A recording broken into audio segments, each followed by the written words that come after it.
उत्तर प्रदेश में इन दिनों जिस तरीके से रेल हादसों पर अंजाम दिया जा रहा है, तमाम तरीके की घटनाएं हो रही हैं। कानपुर के कालंदी एक्सप्रेस में सभी ने देखा कि किस तरीके से ट्रेन जो है वो डिरेल होने से बची।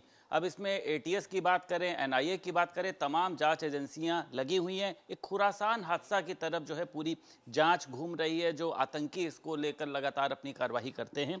यूपी सरकार में मंत्री हैं जयवीर सिंह। सर, लगातार ये ट्रेन हादसे आपको लग रहा है महज एक संयोग तो नहीं हो सकता, ये कोई बड़ी आतंकी घटना का आपको लग रहा है कि कुछ अंदेशा है? जांच टीमें आप लोगों ने भी लगाई हुई हैं। देखिए, जिस तरीके से राष्ट्र विरोधी ताकतें, आतंकवादी संगठन हताहत और निराश होके जिस तरह उन्होंने विभिन्न स्टेट्स में गतिविधियों को बढ़ावा देने का प्रयास किया, लेकिन सरकार की और सुरक्षा बलों की कठोर कार्रवाई, तीव्र और प्रभावी कार्रवाई के दृष्टिगत हताहत और निराश हुए। अब वो आजकल विभिन्न अन्य नए नए तरीके ईजाद करने का काम कर रहे हैं।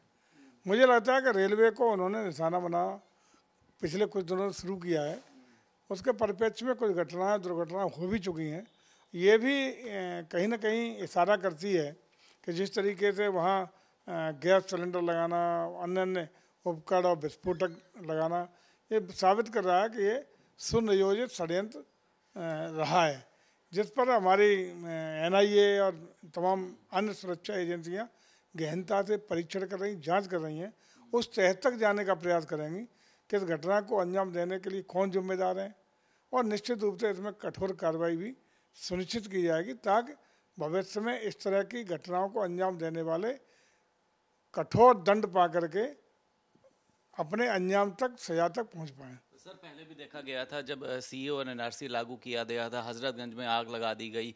अब आप लोगों ने अभी वक्फ बिल को लेकर भी सर एक विधेयक लाने की बात करी थी, तो आपको सर ऐसा तो नहीं लगता कि इन सब चीज़ों से, क्योंकि अभी हाल ही में एक मौलाना यहाँ पर पहुँचे थे, उन्होंने कहा था कि हमारे लोग तैयार हैं, तो आतंकी पर आप लोग कार्रवाई भी कर रहे हैं, इस तरीके के कुछ जो विधेयक हैं, इससे आपको लगता है कि वो लोग नाराज चल रहे हैं? कहीं ऐसा तो नहीं इसलिए वो लोग इस तरीके की चीज़ें करवा रहे हैं? विभिन्न एंगल्स पर जांच हो रही है। क्या क्या कारण हो सकते हैं, इसके पीछे कौन लोग हो सकते हैं, साजिश कहाँ से हो सकती है, पीछे प्लानिंग क्या है, षड्यंत्र क्या है, कौन कौन लोग पीछे से इसके लिए प्रेरित करने का काम कर रहे हैं, इन सारे एंगल्स पर जांच हो रही है। लेकिन आप भरोसा रखिए कि इस तरह के लोगों को कुचलने का काम किया जाएगा। किसी भी कीमत पर विध्वंसक और राष्ट्र विरोधी ताकतों को बढ़ावा नहीं होने दिया जाएगा। मंगेश यादव की सर एनकाउंटर क्या हुआ? अखिलेश यादव कल अजय राय भी जाकर मिलाए हैं वहाँ पे, जबकि एक उसके ऊपर इनाम घोषित था। मायावती भी इसमें कूद गई हैं, कह रही जैसा भाजपा सरकार में हो रहा यही सपा सरकार में होता था। आखिर अपराधियों से इतनी हमदर्दी सर क्यों है? अजय जो राय हैं वो और जगहों पर तो नहीं पहुँचे, चाहे अयोध्या की बात करें, कन्नौज की बात करें। देखिए, विपक्ष को न राज्य की चिंता है न राष्ट्र की चिंता है। उन्हें चिंता है सिर्फ किस तरह जात वर्ग भेद में बांट करके समाज को वोट हथिया करके सत्ता पा जाए। सत्ता पाने की लालसा में सारी मर्यादाएं तार तार करके इस तरह का काम कर रहे हैं। वैसे भी यह समाजवादी पार्टी की बात करें तो निश्चित रूप से आप पाएंगे, अयोध्या की घटना को ले लें, कन्नौज की घटना को ले लें, या हाल फिलहाल हुई घटनाओं का जो भी जघन्य घटनाएं हुई हैं, उन सब में सीधे सीधे समाजवादी पार्टी के पदाधिकारी, कल मऊ में भी जो एक रेप वाली बात सामने, उसमें भी वही लोग हैं। तो अखिलेश जी के नज़दीकी लोग, राय टेंडर, बिल्कुल अगल के बगल के पदाधिकारी, इनके निकट सहयोगी उसमें इन्वॉल्व पाए गए हैं।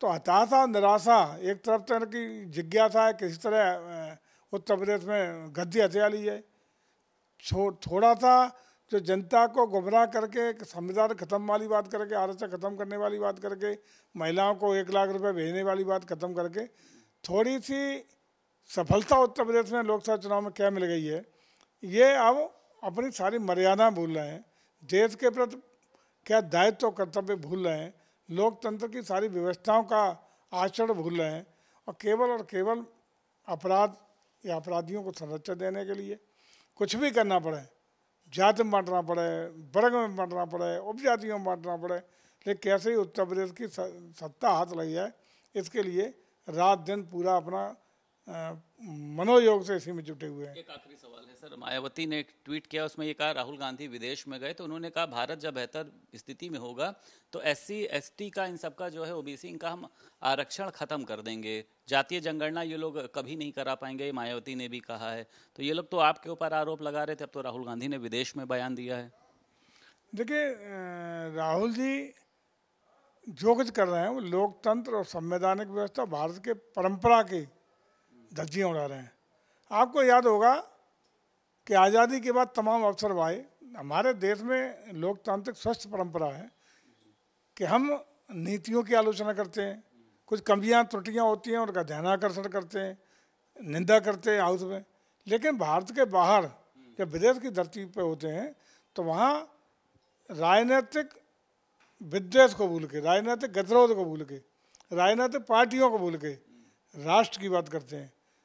राष्ट्र सर्वोपर रखते हुए हम अपने राष्ट्र की अच्छी बातें कर करके एक देश की छवि को आगे बढ़ाने का काम करते हैं। आपको याद होगा कि बांग्लादेश जब बना, मुक्त वाहिनी बनी और उसके बाद जब बांग्लादेश पर विजय अगला अलग देश बन गया, भारत की सेना को बड़ी सफलता मिली, ऐतिहासिक विजय मिली। अटल बिहारी वाजपेयी ने खड़े होकर के इंदिरा जी को देश की दुर्गा शक्ति के रूप में संबोधित करने का काम किया था। वहीं ये भी आपको याद होगा कि इंदिरा जी ने नेता प्रतिपक्ष के रूप में अटल बिहारी वाजपेयी जी को संयुक्त राष्ट्र संघ में भारत के दल का नेतृत्व करने का अवसर देने का काम किया था। ये स्वस्थ परंपरा रही है लोकतंत्र।